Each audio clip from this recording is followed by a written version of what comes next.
today we are also joined by West Bloomfield Parks, our Facebook partner on today's program. And our first guest today is their parks naturalist, Lauren Azoury, joining us now on the Oakland County Megacast. Lauren, thank you for being with us today. Hey guys, thanks for having me. I really appreciate it. Yeah, appreciate having you on. How have you been since we last spoke? Good, really good. You know, it's really great to have a job where I work outside because, as you know, health is important right now, and being outdoors is really great for people's physical and mental health. So being at work and being able to be outside with people and helping them be outdoors as well is really good. Yeah. At this time of the year, it's such a nice time of the year in the state of Michigan. People are always out and active, and especially now when there's so fewer other opportunities for recreation and fun activities for individuals and especially for families, there's even more opportunity to engage with nature and engage with our local parks at this point in time. What are some programs that are in place through the parks, through West Bloomfield Parks and your job there as the parks naturalist, that allow families to engage in nature and learn as summer camps and other activities are on a lesser scale this summer? Yes, we were very happy to brainstorm and come up with some new things that are COVID friendly and make people feel safe. So all of our programs are either virtual or outdoors in small group settings. So we are able to give families that experience still, but just on a smaller scale. So most of our programs are 10 to 20 people. We split up groups. And we just released our Midsummer Guide, which is something new this year to adapt to the times. So our Midsummer Guide has programs that are virtual and outdoor in-person programs. A lot of them are nature ones, really cool hikes and things that are all of our programs from August through September. Now, we didn't mail it out like we usually do our brochures, so it's all digital because as things change, we're able to change it then if needed. But you can find it on wbparks.org, and if you just scroll down to the bottom of the screen, the Midsummer Guide is there, and it will mention a lot of the things that we're going to talk about today. We have a Firefly night hike, a s'mores hike, all different family-appropriate adventures. We're also offering a senior hike. Many of our other senior programs are virtual, but luckily we are able to offer some small guided naturalist hikes. So as we walk the trails, you might learn something new about what's happening outdoors right now in this time of year. Lauren, we always have this debate at my house. Is it Firefly or is it a lightning bug? But I will say it sounds like such cool programs you have going on. How do parents who maybe can't go to those organized events, how can they spark this interest in their kids? Well, it's so funny because people assume that you have to have this big park or this big nature area to explore nature. But I've actually taught education programs in like the city of Chicago before, and you can find bugs in the sidewalk crack. So you have to just think outside the box a little bit. And if you don't have access to nature right by you, just look in the sidewalk cracks. You know, you never know what you're going to find. And to settle your debate for Firefly and lightning bug, you're both correct. It's a common name and it's a regional. So it's kind of like a woodchuck and a groundhog are the same thing. Two names for the same animal. Lauren Azoury with us, parks naturalist at West Bloomfield Parks on the Oakland County Megacast. Lauren, I see you're in the nature room at West Bloomfield Parks. There's a number of animals in there. Some of them are living animals, and some of them are just displays. Take us on a little bit of a tour of what we have in the nature room at West Bloomfield Parks for people to engage with. Yeah, it's a great educational resource. So we use all of our live animals as well as our mounted taxidermy animals in all of our education programs. Even though the nature room is closed to the public right now because we can't be indoors together, we are able to bring a lot of these things to our outdoor programs. So here we have 6 different animals, all in their habitats, and they're all reptiles and amphibians. So they're cold-blooded, scaly or slimy animals, and almost all of them are Michigan native animals. That means they're from here. So it's really great way to learn about animals that are in your backyard or in your nature areas by meeting one of them up close and personal when you wouldn't get to do that outside on your own. Most of them hide or slither away from us pretty quickly. So these animals are captive. We do have proper licensing to have them from the DNR, and we use them a lot in our programs to help families, adults, and children of all ages learn about them. I do have a few here if you'd like to meet one of them. Sure, yeah, let's do that. Yeah, so one of our animals that's really unique that a lot of people don't get to see very often is a salamander. So our salamander here, if you want to say hi to everyone out there. A salamander is actually an amphibian, so it's cousins of a frog or a toad. So as a baby, it was a tadpole and hatched from a jelly shell egg in the water until it finally went through metamorphosis and changed into what you see here. This one is an eastern tiger salamander. And we bring this one out a lot for programs when we're learning about wetland animals, or when we're learning about forest animals, because as a baby, it lives in the wetlands, and as an adult, it lives in the forest. So we can talk about the importance of animal habitats and homes for everyone. But it's a great opportunity. And a lot of times we are able to touch the animals because they're used to being handled, when normally we wouldn't recommend that you touch an animal outside in the wild. So having these animals, we call them our animal ambassadors. We don't really think of them as our pets, but they are like a naturalist, just like myself. They help us teach people about animals that live in Michigan. Lauren Azoury with us on the Oakland County MegaCast. Very interesting there, the salamander you have with us. So we have a turtle too, if you'd like to meet our turtle. Yeah, let's meet the turtle also. So one turtle you can see behind me swimming kind of back there in the aquatic habitat, and that's a red-eared slider. It's an aquatic turtle, and we like to leave it in there because it loves the water. But when you come visit the nature room, it does like to swim back and forth quite often. But the animal I want you to meet today is a box turtle. So this is an eastern box turtle, and not very big in size. This is as big as she'll ever be. She is a species of special concern. So it's really unique that we get to house her here and teach people about how special she is. As a species of special concern, that means that she's one step below endangered. So there's not very many left of her in the wild. Now, remember I said they aren't our pets here. These are animal ambassadors. They help us teach the public about the importance of wildlife and habitats here in Michigan. So she used to be in the pet trade and therefore was overused, re-released, things that were happening that weren't supposed to. So that's why their numbers are low. And having a captive one to teach people about choosing your pets wisely is very helpful. Plus, she is very super friendly. And so if kids are nervous about being near wildlife or anything like that, she's a great teaching animal that is great for them to look at up close and feel comfortable and explore with. So this is an eastern box turtle, and she does have a habitat right behind me there. Miss Annabelle, one of our other naturalists, is helping us give the animals enrichment. It's kind of different because they aren't visited as often right now by people, and they are getting a little stir crazy, just like some of us at home are. So we're providing them with additional hides or additional things that might, what we would consider a toy, but something to pique their curiosity and keep them active. And so we are providing those things inside their habitat. So she's got some new bedding back there. You can see that she was digging a hut out of, and we give our snakes some different vines to climb on and explore. So we do have to give them enrichment and keep them active and engaged. And we also bring them outside too for a lot of our outdoor programs.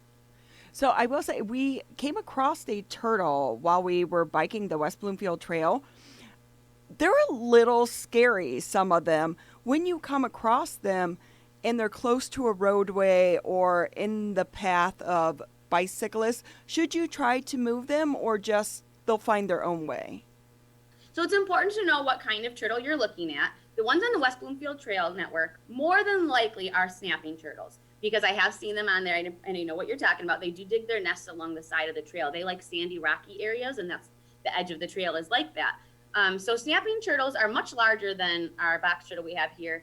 And see how she's got like a super rounded shell. Yeah. Snapping turtles have very prominent triangles on the back of their shell. So if you do see a snapping turtle with triangles, it's best to stay away. They do have a very strong bite, and they do it to protect themselves.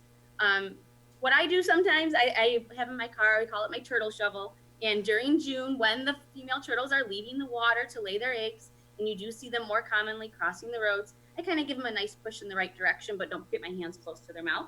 If it's a different species of turtle, like a box turtle or more commonly a painted turtle, then you can safely pick it up by the back of its shell, two-hand pickup, making sure you're supporting it nice. But the main thing is, if you want to be super helpful, is to make sure you keep it going in the direction that was already pointed.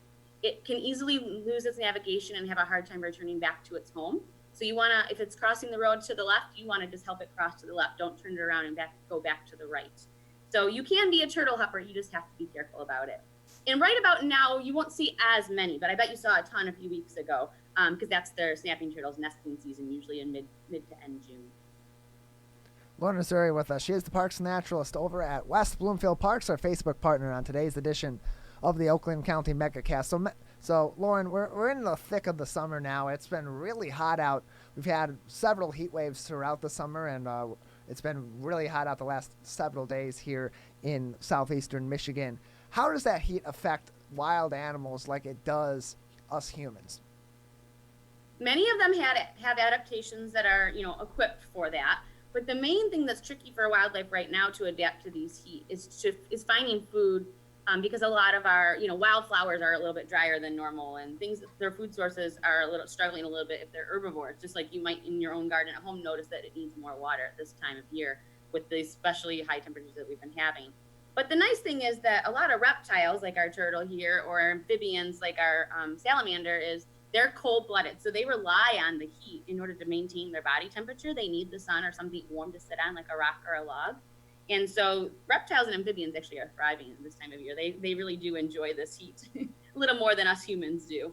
And then they plan out accordingly when they're going to be out and about. So they don't, if the temperature is too hot for them, they're going to go and hide and regulate their body temperature more so in a shaded area in the midday when the temperature is the hottest. So they are able to help their body temperature out by moving their locations a little bit. But it is a little tiring for them for sure. So they definitely need good food sources.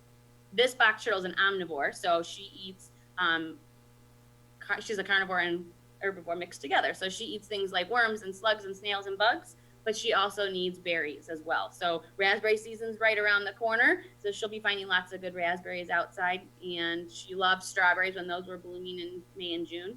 We get our strawberries and raspberries probably from the grocery store, but they do grow out in the forest in the wild as well. And they do like the heat, just not maybe this extreme heat we've been having. So hopefully we have a good raspberry crop for all those box turtles out there. Lauren, you are a wealth of knowledge. How do parents get their kids interested in nature? And how old were you, and how did you foster your interest in the outdoors? Well, I definitely had a family, especially my mom, who encouraged me to get dirty. I wasn't yelled at for jumping in puddles or anything like that. It definitely helps make you more sensory experiences you can have. The less you go ew when you think of things. So just fostering that curiosity in children is really important, and allowing them to explore and getting dirty. One little mess is okay to clean up for a wild imagination. It really helps brain development, and there's a lot of studies on the theory of loose parts and how playing with a stick and something outdoors is much better for you developmentally than a plastic toy that only has one button that does one thing. So exploring in nature is really important for our development. And enthusiasm is contagious. So as a family, doing things together right now, especially this with COVID and everything, it's really great to enjoy things and explore together. And if you aren't comfortable being outside in nature, let your kid be the guide. I have people tell me all the time, I couldn't take my kids on a hike like you. I don't know all of these things. I can't answer their questions. But really, just ask the kids what they think.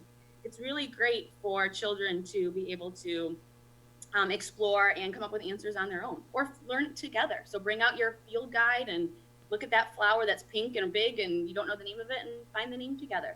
So exploring together is really great, especially, like I said, enthusiasm is contagious. So if you're excited about nature, your family and your kiddos will be excited about it too. And it's great. If you need help, you can always sign up for one of our programs. We have also Zoom with the Naturalist. So if you're not quite comfortable going out in public and being in settings in small groups outdoors yet, our naturalist, Miss Annabelle, and myself do Zoom appointments where you get to meet turtles, and it's personal for just you and your family. So that's another learning opportunity for you too. Lauren, there's so much natural area in the West Bloomfield area for people to explore. What are some places you would suggest for parents and families and even individuals who are just interested in engaging in some of our great local natural areas to start and explore?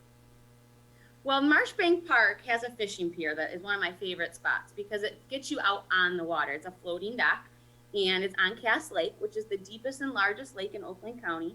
In summertime, we all think about water and the calming views of water too.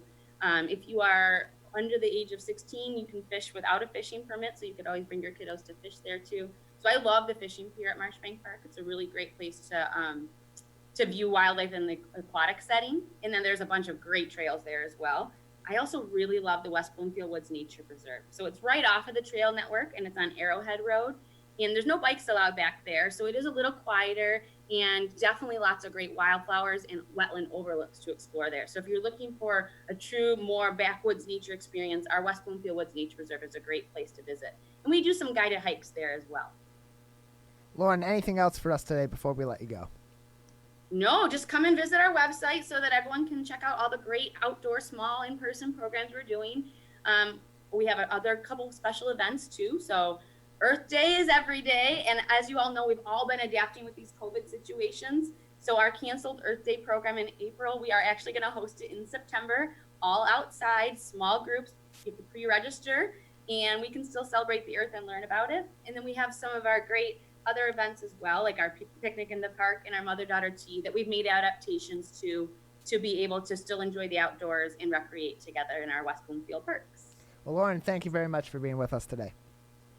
Thank you so much for having me. Appreciate having you on. Lauren Azoury, Parks Naturalist at West Bloomfield Parks, with us on the Oakland County MegaCast. And